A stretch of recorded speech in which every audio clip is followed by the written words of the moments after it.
in one of the most beautiful states in the country, and we figure it's time to do our part to keep it that way. So this morning we're launching our special series, California Green, and Ross is on ocean duty.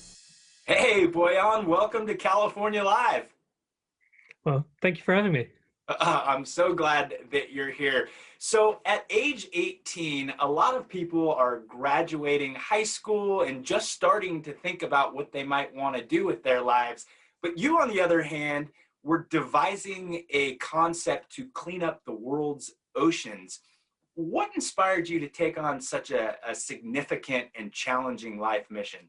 Yeah, sure. So when I was 16 years old, I went scuba diving in Greece, and I was expecting to see all these beautiful things like you see in the documentaries, but I looked around me and I just saw more plastic bags than fish. And I wondered, why can't we just clean that up? And that's a question that has kept me busy ever since. Tell us a little bit about the Ocean Cleanup Organization and the important work that you are doing in the world. At the Ocean Cleanup, our mission is to rid the world's oceans of plastic. To do that, there's really two parts to it. On one hand, we need to stop the source. We need to prevent more plastic from even reaching the ocean.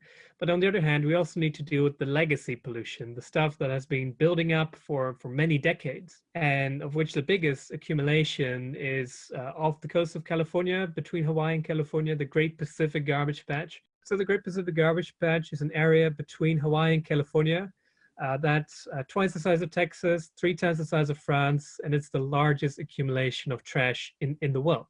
So what happens is that currents bring plastic from Asia and other coastlines to this spot, and basically the currents trap the trash there. So it can go in, but it only hardly goes out. So this means that you have this big amount of plastic, 1.8 trillion pieces of plastic it contains.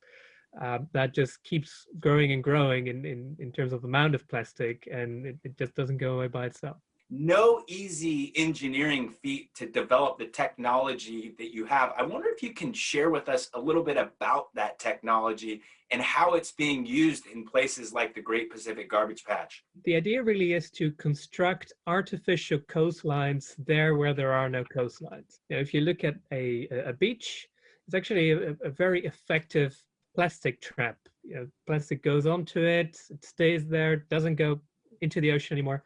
But the thing is that in the middle of the ocean, there are no coastlines, and that's where the Great Pacific Garbage Patch is. That's why we said, why don't we build our own coastlines, very long floating barriers that go through the ocean, and that by use the natural forces of the ocean to collect the plastic before we then periodically collect it, bring it to land for recycling. You've now devised new technology that you're actually using in the river systems as well. Can you tell us a little bit about the Interceptor? Still every day, thousands of tons of plastic flow to the oceans, and rivers are really the arteries that bring the plastic from land to sea.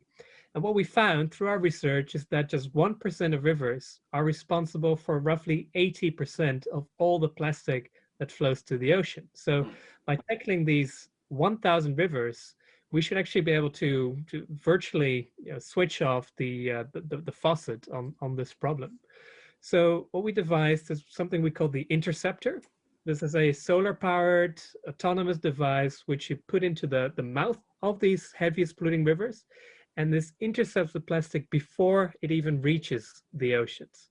So it's one thing to collect plastic and garbage for disposal, but you're taking it a step further and actually turning this garbage and plastic into goods like sunglasses. Tell us about the from trash to treasure concept.